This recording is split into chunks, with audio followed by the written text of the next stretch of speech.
ফ্যাসিবাদ পূর্ব যে অগণতান্ত্রিক শাসন, আমরা যেটাকে 111 বলি, সেই 111-এর সময় অন্যতম ভিকটিম, নিপীড়িত মানুষ, কিডন্যাপ করে তাকে চোখ বেঁধে অজ্ঞাত জায়গায় নিয়ে যাওয়া হয়েছিল।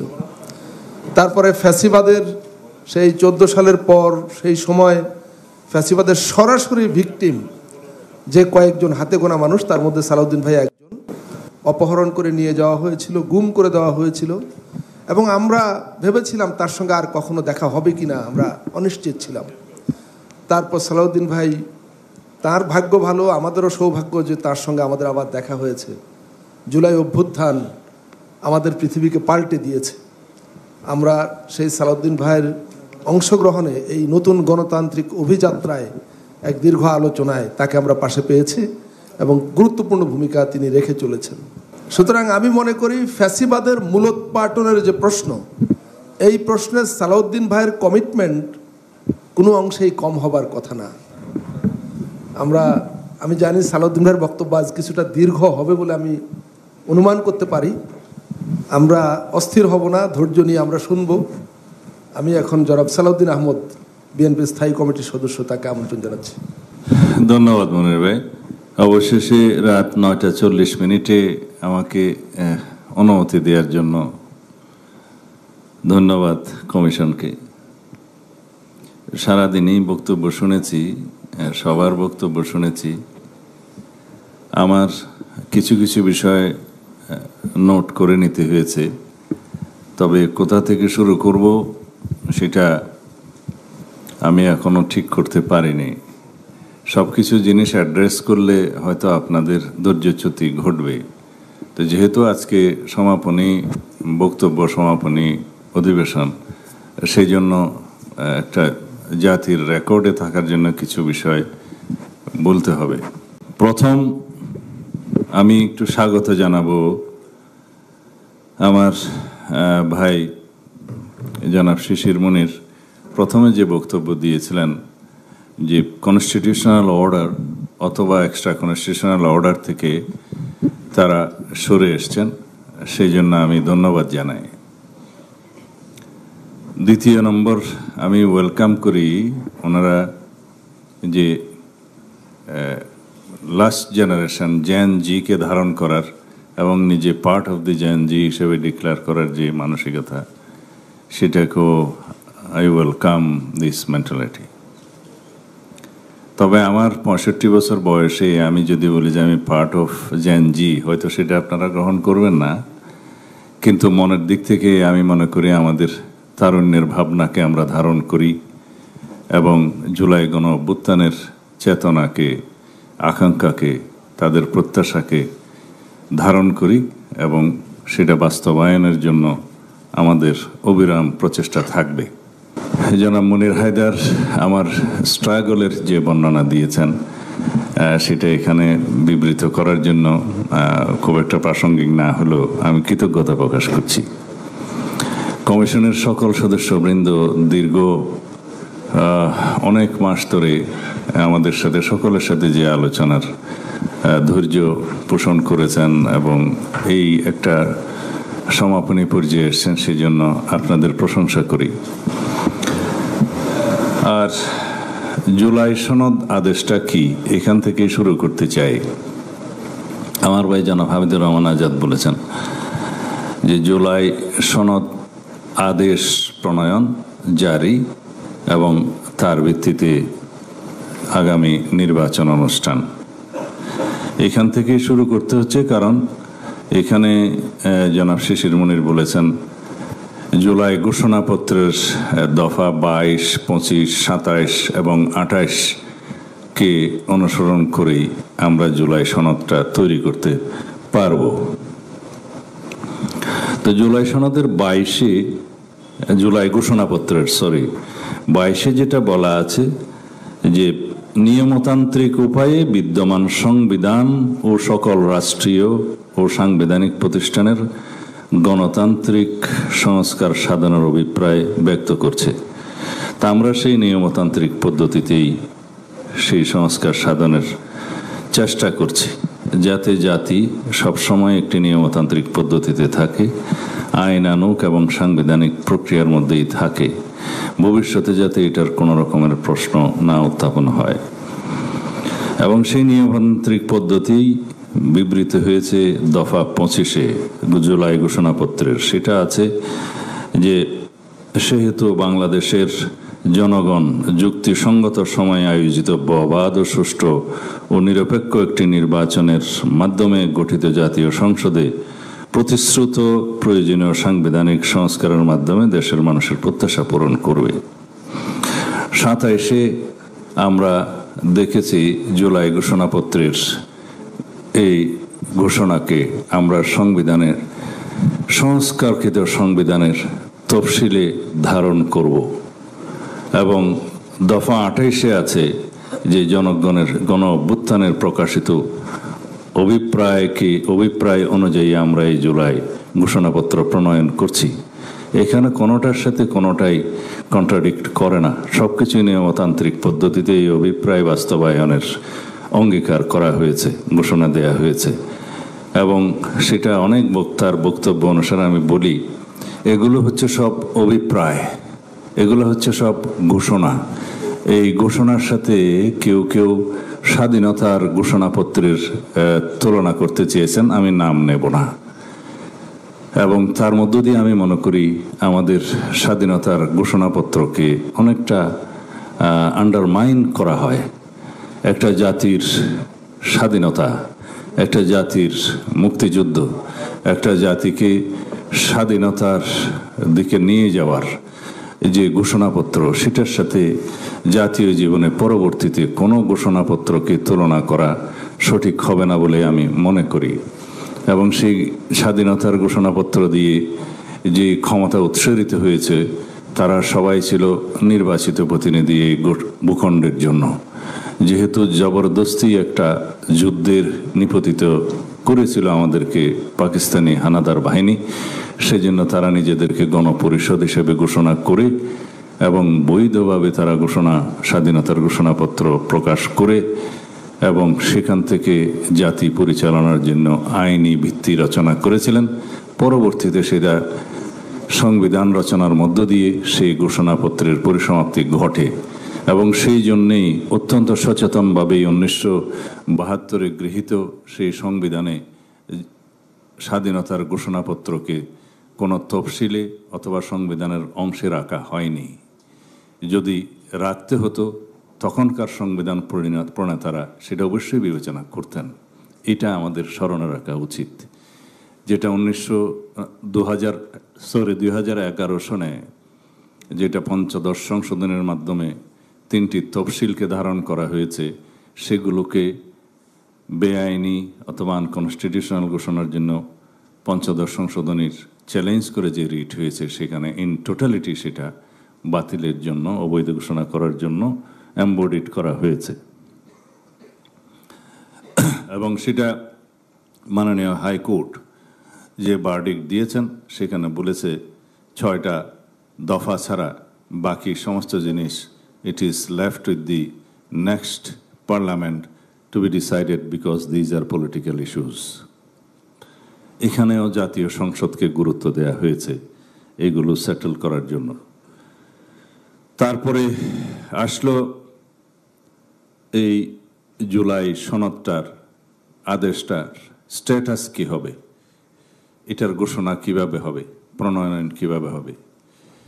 তা আমার ভাই সঠিকভাবেই বলেছেন, যেহেতু আর্টিকেল 93 অনুসারে অর্ডিন্যান্স করার ক্ষমতা আছে রাষ্ট্রপতির, সেটা আইনের বিষয়ে আইনের বিকল্প হিসেবে অধ্যাদেশ জারি করা হয় ইন অ্যাবসেন্স অফ পার্লামেন্ট। সেটা এই জুলাই সনদ হবে না। যেহেতু কনস্টিটিউশনাল অর্ডার প্রণয়ন থেকে আমরা সবাই সরে এসেছি, যারা প্রস্তাব করেছিলেন তারাও সরে এসছেন, সুতরাং আমি কনস্টিটিউশনাল অর্ডারটার বিষয়ে আর কথা বলে সময় ক্ষেপণ করতে চাই না। তৃতীয় প্রশ্ন হলো, তাহলে এই আদেশটার স্ট্যাটাসটা কি হবে? লিগ্যাল স্ট্যাটাস হিসাবে আমরা এই জুলাই সনদকে কি স্ট্যাটাস দিতে পারি? সেটার আমার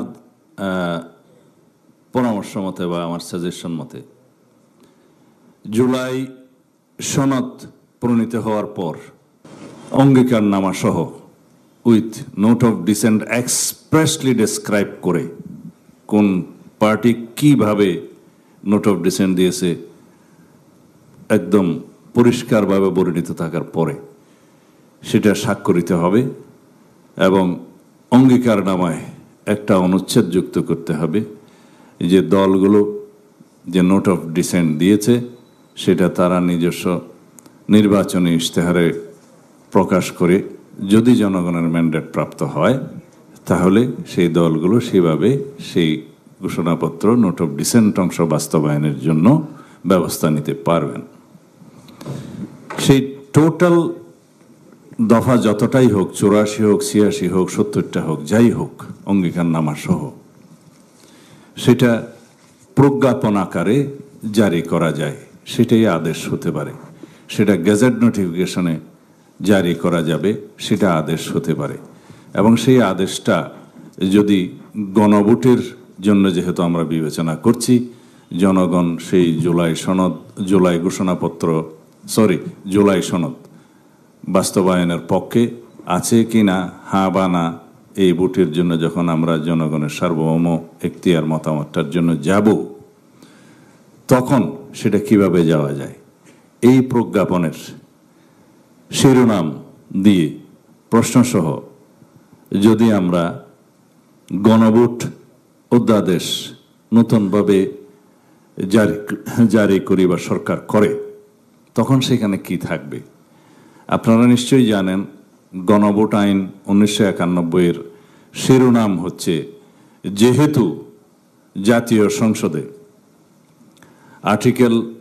প্রস্তাবনা আর্টিকেল 8, 48, 56, তৎকালীন সময় 58ও ছিল, 58, 80, 92 ক বা 142 অনুচ্ছেদ সংশোধন করিয়া কোন বিল উত্থাপিত হয়েছে, পাশ হয়েছে পার্লামেন্টে, রাষ্ট্রপতি সম্মতিদান করিবেন কি করিবেন না, এই প্রশ্নে যাচাইয়ের জন্য সংবিধানের 142(1) ক অনুচ্ছেদ মোতাবেক গণভোটের বিধান করা সমীচীন ও প্রয়োজনীয়। প্রত্যেকটা আইনে উদ্দেশ্য এবং কারণ সম্বলিত প্যারা থাকে, প্রথমেও থাকে, শেষেও থাকে। সেটা বিলের অংশে থাকে, আইন প্রণীত হওয়ার পরে বিলের সেই অংশটা ধারণ করা হয় না। এখন এই আইনে পরিবর্তন আসলে একটু জটিলতার সৃষ্টি হবে, কারণ এই আইনটাই করা হয়েছিল দ্বাদশ সংশোধনী গৃহীত হওয়ার পরে। দ্বাদশ সংশোধনের পক্ষে জনগণ সেই আর্টিকেলগুলোতে যেহেতু চেঞ্জ আসছিল, সেই জন্য তার অনুমোদন করে কি করে না। এখন প্রশ্ন হচ্ছে, আমরা সংবিধান সংশোধনের জন্য মৌলিক প্রশ্নগুলি প্রস্তাব করছি জনগণের কাছে, সংশোধিত হয়নি, সেই জন্য এই আইনটা এখানে সংশোধন করে আবার গণভোটের জন্য আইন সংশোধিত করাটা সঠিক হবে না। এই জন্য আলাদা একটা আইন করতে হবে অর্ডিন্যান্সের মধ্য দিয়ে। সেই আইনের শিরোনাম হবে এরকম যে জুলাই সনদ 2025 প্রণীত হয়েছে, রাজনৈতিক দলসমূহ অঙ্গীকারনামা সহ নোট অফ ডিসেন্ট সহ স্বাক্ষর করেছে। এই জুলাই সনদ বাস্তবায়নের পক্ষে জনগণ আছে কি নাই সেই উদ্দেশ্যে একটি গণভোট আয়োজন করা প্রয়োজন। এটা যেহেতু অংশে দিয়ে, সেহেতু এই আইনের নাম অভিহিত হবে জুলাই জাতীয় সনদ আদেশ। প্রজ্ঞাপন মতে যা হয়েছে সেটা বাস্তবায়নের জন্য গণভোট আয়োজনের নিমিত্তে প্রণীত এই আইন। সেই আইনের অধীনে যে সমস্ত ধারা, উপধারা, প্রক্রিয়া বিভিন্ন কিছু আছে, সেটা বিদ্যমান যে সমস্ত আইন আছে ভোট পরিচালনার জন্য আরপিও থেকেও নেওয়া যায়, বিধি প্রণয়ন করা যায়, অথবা এই উল্লেখিত 1991 সালের গণভোট আইন থেকেও সেই অংশগুলো ওখানে সন্নিবেশিত করা যায়। তবে এটা একটি নতুন আইন হতে হবে, তার মধ্য দিয়ে গণভোট আয়োজন করা যায়। এখানে কনস্টিটিউশনালিটি আসবে না, এই জন্য যে আমরা যেহেতু জানি সংবিধানের 142 অনুচ্ছেদ অনুসারে যে সমস্ত আর্টিকেলে চেঞ্জ আসলে গণভোটের একটা ম্যান্ডেটরি প্রভিশন আছে যে জনগণের কাছে যেতে হবে গণভোটের জন্য, সেই বিধানটা এখন এখানে কার্যকর হচ্ছে না। আমরা সেই জন্যই বলেছি, অনেকে এটা মিস ইন্টারপ্রিট করেছে, পত্রিকাতেও দেখেছি, যে কোনো জাতীয় ইস্যুতে সরকার গণভোট আয়োজনের প্রয়োজন মনে করলে সেই বিষয়ে গণভোট আয়োজন করা যাবে না এরকম কোনো বিধান সংবিধানে নাই। তো সুতরাং এখানে কনস্টিটিউশনালিটি আসবে না। এখন কথা থাকলো যে এই প্রজ্ঞাপন বা গেজেট এটার স্ট্যাটাস কি হবে। স্ট্যাটাস যা হবে, it is below ordinance, it is not enactment, অথবা এটা কোনো রকমের কনস্টিটিউশনাল অর্ডার নয়। তা এখন যদি আমরা মনে করি যদি এটা আইনও না হয়, অর্ডিন্যান্সও না হয়, কনস্টিটিউশনাল অর্ডারও না হয়, তাহলে এই প্রজ্ঞাপনের জন্য আমরা গণভোটে যাবো কেন? যাওয়া যায়। কারণ জাতীয় সিদ্ধান্ত অনুযায়ী যে কোনো সনদ গেজেট নোটিফিকেশন হবে, প্রজ্ঞাপনের মর্যাদা দেয়া হবে, তার ভিত্তিতে যদি আমি গণভোট আইন করি সেটা না জায়েজ কিছু না, সেই আইন গণভোটের জন্য আইন হবে। এখন প্রশ্ন থাকে, সেই গণভোটটা যখন হবে তখন সেই গণভোটের মতামত কি হবে? গণভোটের মতামত যেটা আসবে সেটার মর্যাদা কি হবে? আমি দুই একটা পত্রিকা তো প্রফেসর আলী রিয়াজেরও একটা সাক্ষাৎকারের মধ্যে দেখেছি, হয়তো আমি বুঝতে ভুল করতে পারি, তিনি বলেছেন যে গণভোটে যে মতামতটা আসবে সেটা হচ্ছে জনগণের অভিমত। এটা পরবর্তী পার্লামেন্টকে বাইন্ড করবে কিনা সেটার একটা প্রশ্ন আছে। আমি আমার ক্ষুদ্র জ্ঞানে যেটুকু বুঝি, জনগণের অভিমত প্রকাশিত হয় দুই একটা পদ্ধতিতে। একটা হচ্ছে বিপ্লব, আর একটা হচ্ছে গণ অভ্যুত্থান, জনগণের অভিপ্রায়, এবং আরেকটা হচ্ছে ভোট। তো গণভোটও একটা ভোট, এবং ভোটের মধ্য দিয়ে জনগণ যেটা অভিমত প্রকাশ করে সেটাই জনগণের অভিপ্রায়। এবং বিদ্যমান সংবিধানের আর্টিকেল 7 অনুসারে রিপাবলিকের হচ্ছে যে জনগণ, মানে প্রজাতন্ত্রের সর্বক্ষমতার মালিক অথবা উৎস প্রজাতন্ত্রের, রিপাবলিকের হচ্ছে জনগণ, এবং তাদের অভিপ্রায়ের পরম অভিব্যক্তিকে চূড়ান্ত আইন হিসেবে কনস্টিটিউশনকে বর্ণনা করা হয়েছে।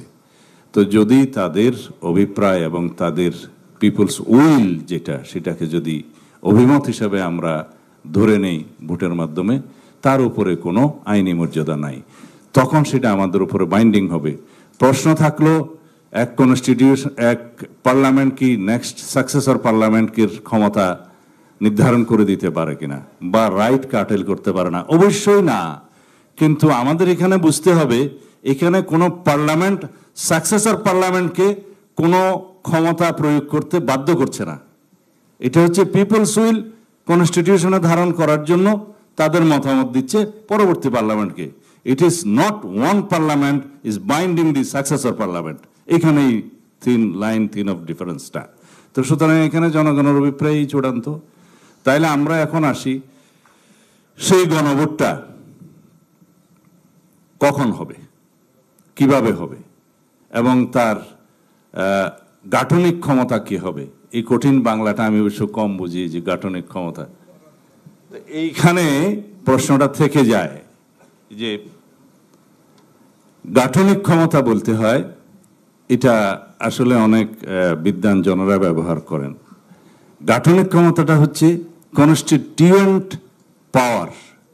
এই কনস্টিটিউয়েন্ট পাওয়ারটা সবসময় কনস্টিটিউয়েন্ট অ্যাসেম্বলির থাকতে হবে এমন তো কথা নাই।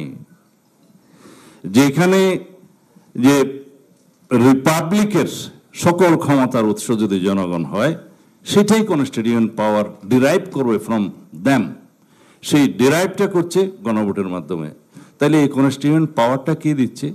যে এখানে গৃহীত জুলাই জাতীয় সনদের মধ্যে যে গাঠনিক কাঠামোটা দেয়া হচ্ছে, জনগণ অ্যাপ্রুভ করলে সেটা ইম্পোজ করা, বাস্তবায়ন করা, এটাই গাঠনিক ক্ষমতা।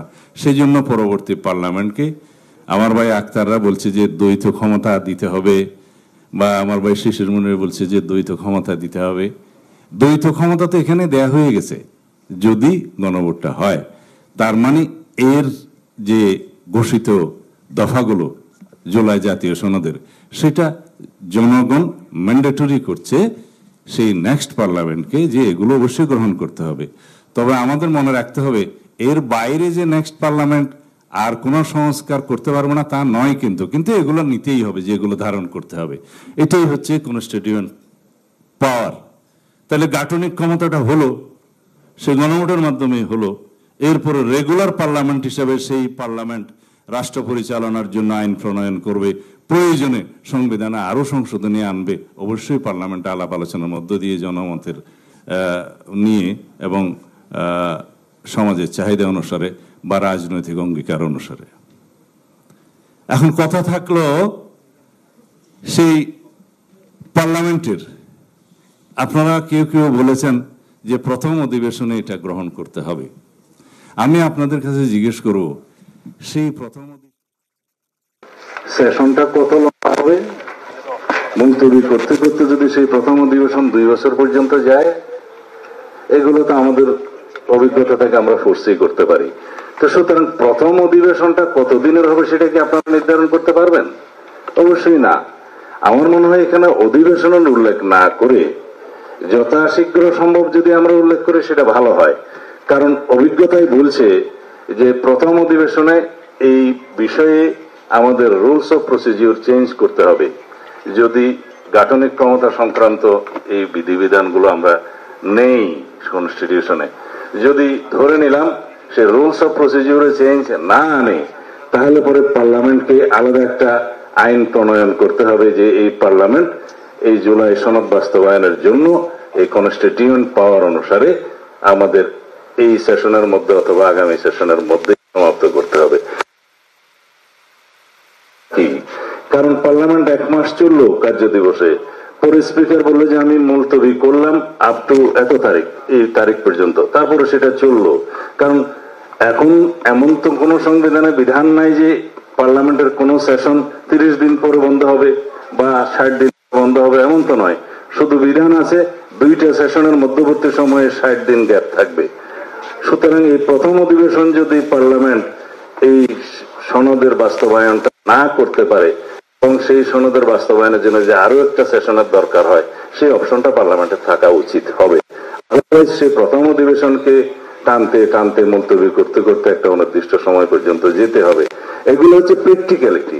আপনারা যারা পার্লামেন্টে কাজ করেছেন আপনারা নিশ্চয়ই জানেন, আপনাদের সবার প্রতি আমার সেই ভক্তি আছে এবং আপনাদের জ্ঞান গরিমা বা অভিজ্ঞতার প্রতি আমার শ্রদ্ধা আছে। সুতরাং পার্লামেন্টের ওই স্বাধীনতা থাকতে হবে যে জুলাই সনদ গৃহীত হওয়ার জন্য প্রয়োজনীয় সময়টা থাকতে হবে, এক। দ্বিতীয় হলো সেই পার্লামেন্টে এই সনদগুলো গৃহীত হওয়ার পরে তারপরে আমরা দ্বিতীয় পক্ষ গঠন করব কিনা, অবশ্যই গঠন করতে হবে। যখন এই সনদটা গৃহীত হয়ে গেল, সংবিধান সংশোধনী হয়ে গেল, তার ভিত্তিতে তো সেকেন্ড হাউস করাই যাবে এবং সেই জন্য আইন প্রণীত হবে। সেই জন্য যেভাবে নোট অফ ডিসেন্টে যারা যেভাবে দিয়েছেন, তারা যদি সেভাবে সংবিধান সংশোধনী করার সুযোগ পান তাহলে সেভাবে হবে।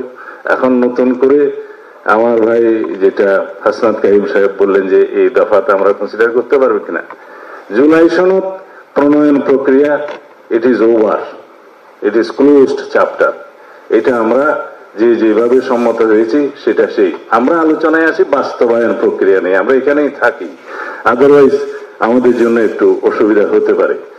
2টা বিষয় আমি পরবর্তীতে আলোচনা করার জন্য ঠিক করে রেখেছি। একটা হচ্ছে নোট অফ ডিসেন্ট ইস্যুস, আর একটা হচ্ছে কয় দিনে অথবা কোন সময় গণভোট অনুষ্ঠিত হবে।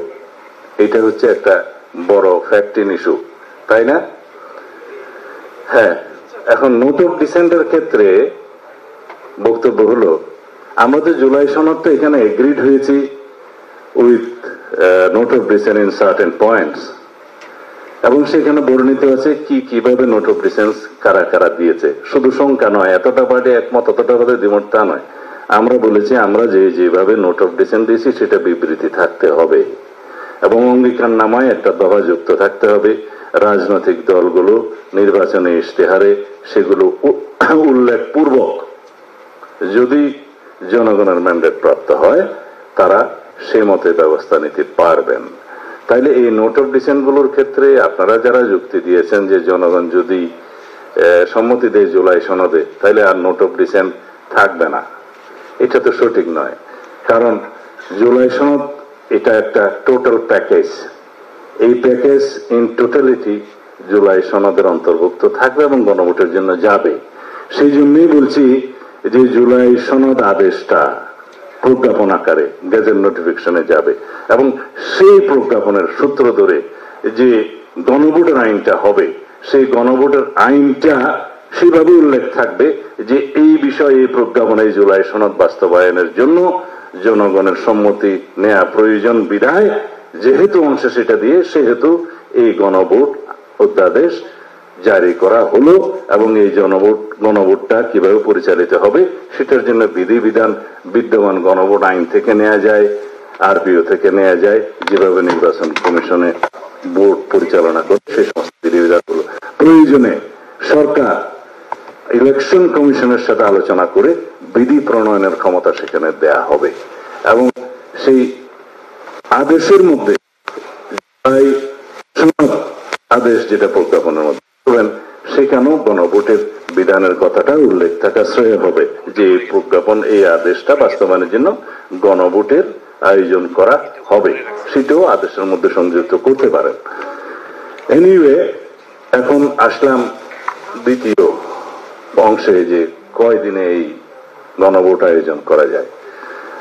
আমরা এখানে সবার বক্তব্য শুনেছি, মেজরিটি মতামত যেটা পেয়েছি সেটার মধ্যে আসছে আগামী 2026 সালের ফেব্রুয়ারির প্রথমার্ধে যে জাতীয় সংসদ নির্বাচন অনুষ্ঠিত হবে ইনশাআল্লাহ, সেই নির্বাচনের আগে আমাদের সময় আছে, নির্বাচনের সময়টাও যদি ধরে তাও ধরে 3.5 মাস, নভেম্বর, ডিসেম্বর, জানুয়ারি এবং ফেব্রুয়ারি মাস, কারণ অক্টোবরে আমরা এখন প্রায় সেকেন্ড হাফের দিকে আছি।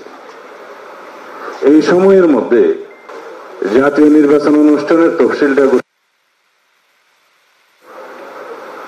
কম বেশি 60 দিনের আগে, এটাই নিয়ম তফসিলটা। তাইলে ওখান থেকে 2 মাস চলে গেল, তাহলে আমাদের হাতে সময় থাকে 1 থেকে 1.5 মাস। এখন বাস্তবতা কি এবং প্রয়োজনীয়তাটা কি?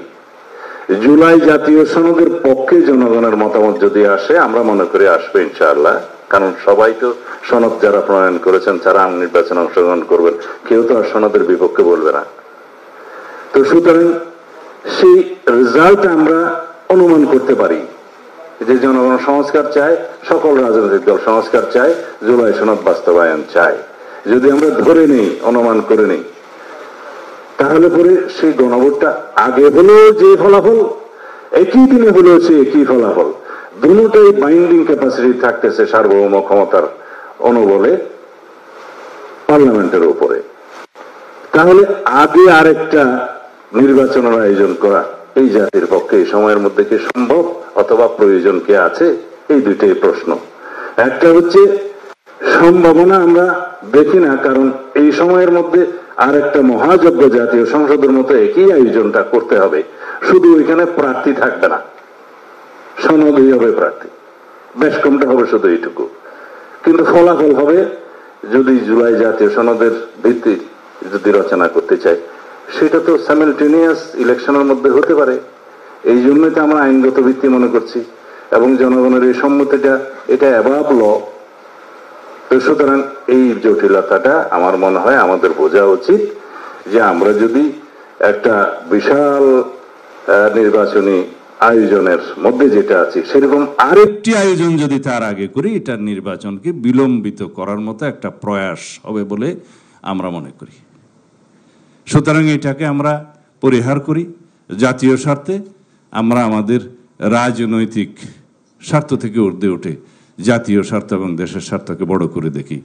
আমরা আরেকটা বিশাল আয়োজন, একটা বিশাল অর্থনৈতিক সংশ্লিষ্টতা এবং বিশাল একটা আইন শৃঙ্খলা বাহিনীর সংশ্লিষ্টতা, এগুলো সব কিছু আমরা পরিহার করতে পারবো যদি একই দিনে নির্বাচনের সময় আমরা এই গণভোটের আয়োজনটা করি। শুধু আরেকটা ব্যালট লাগবে। আমরা একাধিক ব্যালটে ভোট দিতে আমাদের জাতীয় অভ্যস্ত, স্থানীয় সরকার নির্বাচনগুলোতে, এখানে কোনো জটিলতা হবে না। তো সুতরাং আমাদের প্রস্তাব, আমরা একই দিনে জনগণের সম্মতির জন্য এই গণভোটের আয়োজনের পক্ষে মত দিলে আমরা সবাই একমত হয়ে যেতে পারবো। আর যদি ভিন্ন মত থাকে সেই ব্যাপারে আমি এখন আর কোনো শেকায়েত করতে চাই না, সেটা সবারই মতামত প্রকাশ করার অধিকার আছে। তা আমার ভাই বলতেছিল আজকে আমাকে আর কি কি শেকায়েত করবেন, তা আমি বললাম যখন শিকোয়া দায়ের হয়ে গেছে তো জবাবে শিকোয়া তো দিতেই হবে। তো আমি আজকে জবাবে শিকোয়া দেব না, কারণ আমি জানি আপনারা সবাই এখন খুবই এক্সস্টেড এবং বিরক্ত, সেটার দরকার নাই। তবে আমি প্রশংসা করি আজকে সবাই খোলা মন নিয়ে শেষের দিনে একটা সমাধানের পক্ষে কথা বলেছেন। আপনাদের সবাইকে আবারও ধন্যবাদ দিতে চাই। আমি আশা করি আমরা এই যে 2-3টা পয়েন্টে আলোচনা করলাম, লিগ্যালিটি নিয়ে আলোচনা করলাম, কনস্টিটিউশনালিটি নিয়ে আলোচনা করলাম এবং কনস্টিটিউশন অর্ডার থেকে সরে আসার জন্য ধন্যবাদ দিলাম, এবং আমরা যে অর্ডিন্যান্স করে এটা করতে পারবো না সেই জন্যও এটা রিয়েলাইজেশনে আসার জন্য সবাইকে ধন্যবাদ দিলাম। আর এই যে আদেশ প্রণয়নের জন্য আমরা সবাই একমত হলাম, সেই জন্য আমি সবার কাছে কৃতজ্ঞতা প্রকাশ করছি। এবং এই আদেশ প্রণয়নটা কিভাবে হবে, গেজেট বা প্রজ্ঞাপন, সেটার উল্লেখ করে গণভোট আইনের মধ্যে সেটা থাকবে, আবার সনদের মধ্যেও সেটা উল্লেখ থাকবে যে গণভোট আয়োজন হবে এই বিষয়ে।